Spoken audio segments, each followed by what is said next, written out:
Personne que je représente aujourd'hui, puisque je suis autorisé à le faire aujourd'hui exceptionnellement.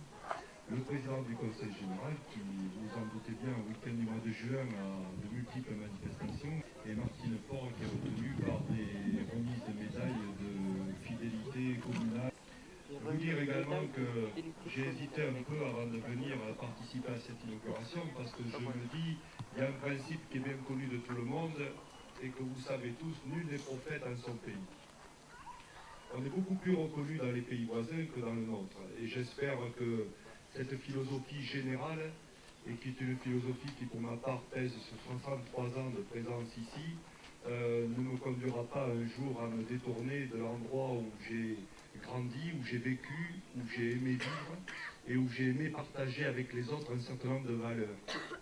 Les valeurs de ce village, c'est une sorte de patrimoine commun, qui est un patrimoine de créativité, un patrimoine d'action, un patrimoine qui tourne autour de vertus intelligentes, de partage de la richesse de la terre. Cette terre qui a de multiples aspects, vous l'avez vu, puisque c'est la même terre que les gens transforment à leur façon, avec leur talent, avec leur technique, et également avec un certain savoir-faire qu'ils cultivent depuis des siècles quelquefois.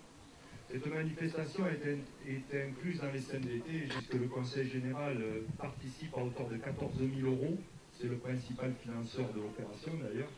Et je souhaite que dans l'avenir, le Conseil général ait toujours les moyens de participer à ce genre de manifestation, puisque si la culture n'appartient plus à ses compétences, ou si le patrimoine n'appartient plus à ses compétences, on ne se posera pas la question l'année prochaine, c'est de savoir si on doit mettre le Conseil général sur le carton ou pas, puisqu'il n'y sera plus. Donc à ce moment-là, peut-être que l'on regrettera un certain nombre d'erreurs qui peuvent être involontaires, mais qui n'empêchent pèsent sur le devenir d'un certain nombre de manifestations girondines actuellement. La loi a été votée, elle est définitive, elle s'appliquera rapidement. Et vous qui êtes des habitués de ce genre de manifestations, je rencontrais hier des acteurs du monde culturel qui sont désespérés les uns les autres, puisqu'ils savent bien que sans l'aide du Conseil général, la plupart des manifestations vont s'effondrer les unes après les autres. Alors pas question d'être pessimiste, parce que quand on a duré 25 ans, vu la motivation des élus sadiracais, vu la motivation de la population sadiracaise, vu la motivation des bénévoles, vu la motivation des potiers, c'est pas question que ça s'arrête, ça continuera, on trouvera toujours l'argent pour faire durer la fête de la poterie, et je serai toujours là pour l'aider à trouver les fonds nécessaires. Ce que je souhaite simplement, c'est que vous ayez conscience de l'importance qu'a dans notre société actuelle ce type de manifestation. On a tendance à considérer que railler dans un stade, c'est un acte citoyen. Hurler à mort l'arbitre, c'est quand même quelque chose de valorisant. Par contre, admirer ce que l'esprit de l'homme, la main de l'homme, et des femmes en général, puisque c'est l'homme au sens générique du terme, tout ce que l'on peut créer, tout ce que l'on peut apporter à la culture et au patrimoine d'une commune, a une valeur inestimable, inestimable. Et Sadirac est probablement la commune de l'Entre-deux-Mers qui a le plus grand patrimoine. Pas patrimoine pris au sens du bâti, patrimoine pris au sens d'un art de vivre, d'une façon d'appréhender les choses, d'une façon de transformer la réalité en rêve, parce que la poterie, c'est une réalité, c'est une terre ingrate que vous transformez en objet admirable. Il n'y a pas d'autre chose à avoir dans la poterie. C'est une manière de se transcender, une manière d'apporter à l'autre la qualité de ce que l'on fait. Alors je souhaite que cette fête perdure le plus longtemps possible. Je souhaite qu'elle ait encore un siècle d'existence.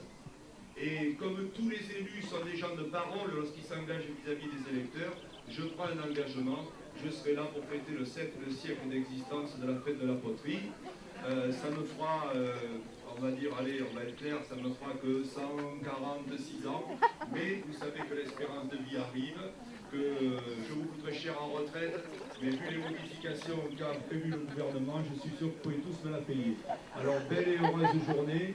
Je veux partager l'avis de Bernard sur beaucoup de choses, et je partage également son avis aujourd'hui, que le soleil soit avec vous, et que s'il y a de la pluie, elle tombe le moins souvent possible, et qu'elle donne encore plus de pureté aux œuvres qui sont là aujourd'hui. Alors, belle et heureuse continuité, et faites la fête à Sadirac, parce que Sadirac, c'est un lieu où on fait la fête, c'est un lieu où il n'y a aucune querelle, et c'est un lieu de partage de l'humanité et de ce qu'il y a de meilleur dans la vie des hommes. Merci à vous.